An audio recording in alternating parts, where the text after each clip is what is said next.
So, what's up people and welcome to the Mission 107 discussion of Spy Family. So, Mission 107 came out about a week ago, and as always I will leave a link to this mission that's currently being shown on the publisher's official website, Manga Plus, for free to the North American audience. So if you're interested, we'll go take a look at it before they pull this mission back. Okay, so Mission 107, for some people, they may say that Mission 107 is a continuation from Mission 106 because it does involve Damian. However, from another perspective, you could say that Mission 107 is somewhat the opposite of Mission 106. If Mission 106 was a chapter that had very little dialogue, Mission 107 is chock full of dialogue. It takes a long time to read through this mission. And what's interesting is a significant amount of that dialogue ends up being in Lloyd's mind. And as much as it does involve Damian, it also involves a significant number of other characters. In fact, this is a really nice chapter because it brings in some of the characters that you haven't seen for quite a while. And the reason for this is because Mission 107 revolves around a festival. And it turns out that this is one of those things that the Lady Patriot Society organized once again. If you recall, a few chapters back, they organized that charity bazaar. And this time it's for our annual winter festival. So this is a very festive, sort of happy moment. And because it does involve the Lady Patriot Society, of course the chairman, which is Melinda Desmond, will most likely be at this event. And although she is not a priority character for Operation Strix, getting the chance to have Yor meet with her again will be something that will be beneficial for getting closer to the family. And of course Anya, who is listening into Lloyd's mind, becomes very worried because of course she is still thinking that her and Yor are in a contest to see who is going to win the friendship game, and whoever loses will get kicked out of the family. Yes, I don't know what sort of weird, creative imagination Anya has, but she seems to continue to think that that is the case, despite the fact that she has already stayed with Lloyd for such a long time. And of course, eventually, Damian does come out in this chapter as well, and he is with his usual buds, Emil and Ewan. And Damian, being Damian, finds that this festival is yet another immature, childish sort of thing that he is well beyond due to his maturity. But of course, Jeeves, who understands Damian very much, says, well, you do understand that this festival is organized by your mother. And so it might not work out well if you feel that her project is taken for granted. And of course, Jeeves, knowing Damian so well, Damian starts becoming a little worried, saying, what, my mother is around here as well? And Emil and Ewan somewhat teases him with regards to the embarrassing moment he may have if he runs into his mother. But of course he doesn't run into his mother, he runs into Anya. And from Damian's perspective, that's even worse, right? And he's already starting to get on Anya's case, saying, what's a commoner like you doing in a place like this? And of course Emil and Ewan backs him up. And Anya gets really upset and says, just shut up. But of course, in the background, Lloyd is sitting there going, oh, I noticed that they're not becoming too close a friend. Maybe Operation Friendship is not working out for Anya. Which of course triggers Anya because of the previous thought that Lloyd had with regards to Yor and Melinda. And so she immediately does damage control by offering Damian a gift of a leaf that she just picked up off the ground, which of course enrages Damian, Emil, and Ewan even more, and they start throwing some pretty shady comments with regards to her. And this of course brings in the butlers for all three kids, and they start cautioning all three of the children with regards to their character. And this of course gives Lloyd the chance to meet the servants of not only the Desmonds, but also the Egbergs and the Elman family. And you could see that the servants are actually very dignified, which probably is the case because that was the reason they were hired in the first place, and they give a very proper greeting to Lloyd. And of course, as Lloyd answers in his own proper greeting, Anya notices a boatload of thoughts clicking through his mind. And I'll leave it up to you to actually read that whole literature of thoughts that's going through his mind at that time. But of course, this is a chance for a lot more people to come through, and Anya eventually sees that Becky comes along. And not only Becky, but her father and mother as well. And this was really nice because although we got to see Becky's father a few times, we've never seen Becky's mother all that much. And we do notice that Becky does resemble her mom quite a bit, which is probably a fortunate thing. And so once again, this gives a chance for Lloyd to meet up with Becky's dad. And there is some pretty hilarious moments. Not only is there another boatload of literature that's going through Lloyd's mind, but you see that there's heart-shaped eyes in Becky's glance. And we actually find out that Becky's father is named Byron Blackwell. And Byron, of all the things that happens in the conversation, you start getting a little bit worried because the first thing Byron says is, "I've heard that you have been seducing my daughter." Which makes Lloyd, of course, freak out, and it probably makes us freak out as well reading such a comment. But the conversation can't continue too much further because they are already interrupted by a new character, which is Bill Watson. Yes, you remember that giant of a kid, Bill Watson? And he is accompanied actually by his soldier father, right? The guy who looks like M. Bison from Street Fighter. And here he looks quite a bit more dignified in this chapter. And we find out once again that his name is Wesley Watkins. And once again, there is a boatload of literature that goes through Lloyd's mind. And it's starting to tire out Anya, who's reading his mind all this time. And eventually, we even see George and his father come along. And the hilarious thing is, while George's father is greeting Damian, of course, Lloyd is going through his thoughts again. And I guess George's father is Dennis Gluman. And this time, there's absolutely no thought going through Lloyd's mind because he feels that there's nothing really worthwhile to learn about these two individuals, right? Which of course makes Anya feel really, really sorry for George. And one thing that was very interesting with regards to this is if you look at all of the members of each one of these families, you see that there is kind of this similarity in names, right? So Becky's father is Byron Blackwell, right? Byron, Blackwell, and Becky, all B's. And if you go to Bill Watkins, his father is Wesley Watkins. And of course, they are all W, right? Wesley, Watkins, and Bill or William. And of course, we've always known that for the Desmond family, it's Damian, and his father is Desmond. And his brother is even Demetrius, so they all start with a D. But if you go to the Gluman family, the father is named Dennis Gluman, while the son is named George. So there is no similarity of the letter G between the father and the son. And as much as I think that maybe this was a mistake, I don't think it was. I think Tatsuya Endo purposely made it this way. I'm starting to wonder if there is some sort of relationship that we don't know between George and his father. Maybe there is no blood tie between these two.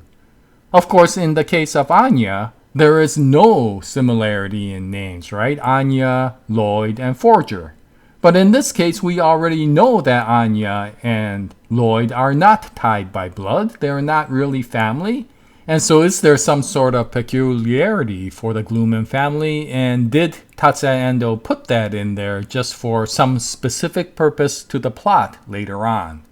But for here, we don't really know, and to be honest, we don't really care because the plot keeps on going, and what we find out is that there are a tremendous number of Eden College families here, and for the other students that we really don't know and we really don't get to know during the series so far, a lot of the parents come up and thank Anya for her heroic deed that she did during that school bus incident. And I guess that's to be the case, considering the fact that she did win a Stellar Star because she had the most influence in being able to save the children during that terrorist agenda. And so we start realizing that as goofy as Anya is, and as academically limited as Anya is, she is becoming a very popular individual socially and potentially politically by a lot of influential families within Ostania. And Lloyd is starting to realize that, which goes to Anya's head, right? And it's at this time that a lot of parents thank the forgers for the actions of the daughter. And it makes Lloyd realize that there are many things that he hasn't even realized with regards to Anya's actions. But as this introduction is going on, the story continues to move forward, and since Damian is there, his animosity to Anya immediately starts making him challenge her to a ring toss contest, and saying that whoever loses the ring toss contest has to leave the festival. Which Jeeves starts thinking that it's not a good idea to do such a situation, but Anya, of course, takes the bet, with Becky, of course, supporting her all the way. And Byron, Becky's dad, supporting Becky all the way, right? You realize that Martha has to take care of two individuals whenever the father is there as well. And so the ring toss contest goes on, and you get some really comedic moments, and you get the typical Anya situation that you see here with Damian that will continue that very awkward relationship that they have. And what's interesting is we often find this to be extremely wholesome, and we always enjoy the relationship that Anya has with Damian. But what we find out is that the butlers of Damian, Ewan, and Emil also find that relationship to be extremely wholesome. And considering that they were the ones supporting these children, they were always worried that being secluded due to the powers of their family, they would never be able to get along with the other children in school. And it's really wonderful for them to see the children interacting in such an honest and open manner. And it's at this time that Becky's mother also agrees to that, saying that Becky used to never have any friends until Anya came along. And because of that, she is also grateful to Anya. And so Lloyd is really starting to understand that Anya does have a positive relationship with many of these children, and without her there, their lives may have also been limited. And in fact, it's Jeeves, of all people, who recognizes this the most, and he says that despite all the politics and the situations that the parents have, he hopes that the honest and open relationship that the children have with each other will continue on regardless of all the situations that happens around him. And it is his wish that regardless of anything that happens in the future, these children will be able to have that honest relationship going forward.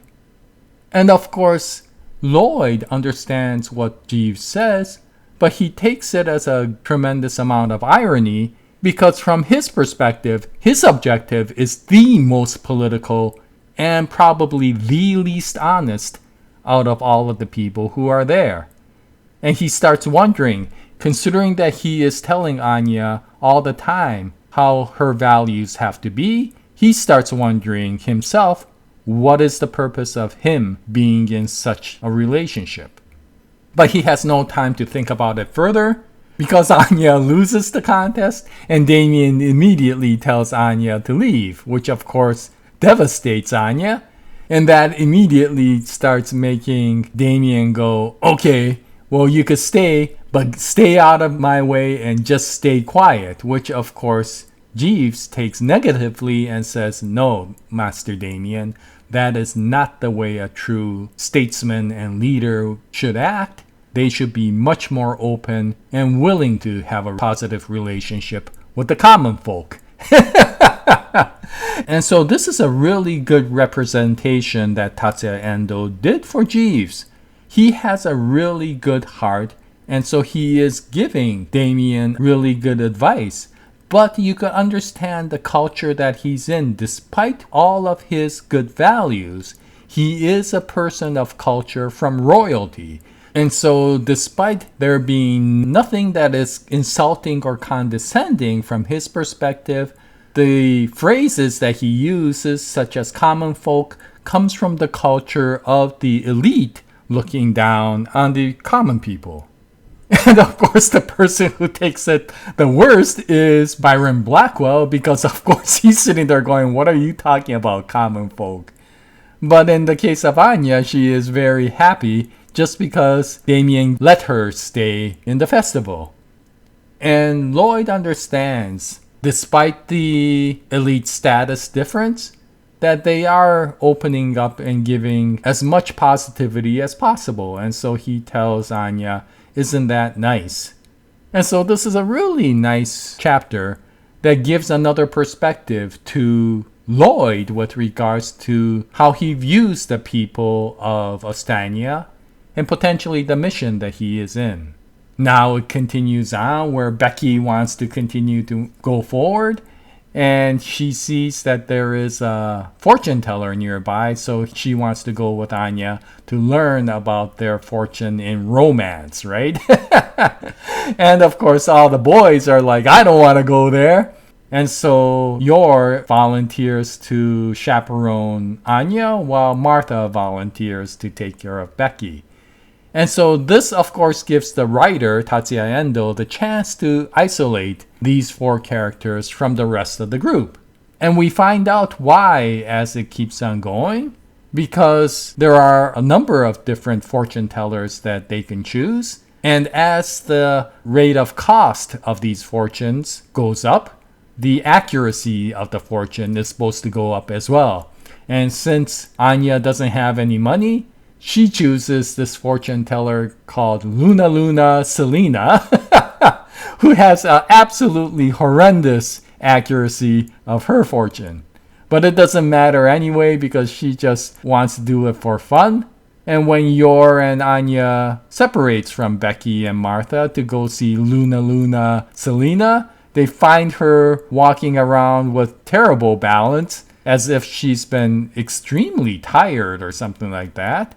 And when Yor catches Luna Selena when she's about to trip, she finds out that the fortune teller is actually Melinda, and Melinda recognizes Yor. And of course, Anya is sitting there going, oh my gosh, this is the worst thing that could happen because their Operation Friendship scheme may actually move forward.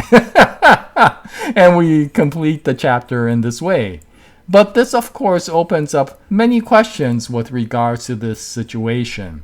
What's going to happen now that Yor and Melinda are together? And now we understand why Tatsuya Endo created this situation that was able to provide the opportunity for Yor and Anya to separate from everybody so that they can meet Melinda. And you know that there's going to be some sort of interaction that happens at this time.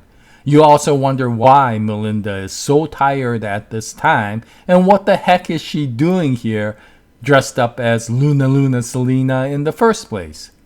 So we'll probably learn more about this in the next chapter, and most likely the next chapter will be all about the interaction between Melinda and Yor. But there is another question that I had specifically, which is that this chapter once again gave a very good insight with regards to Jeev. We always thought that Jeev was a very good character, similar to Martha for Becky, and we find out in this chapter that he actually is a man of integrity and heart. And so why is Tatsuya Endo writing him this way? Most likely because Damian, of course, needs somebody like this so that he can move along and get support, considering that his family will not give it to him.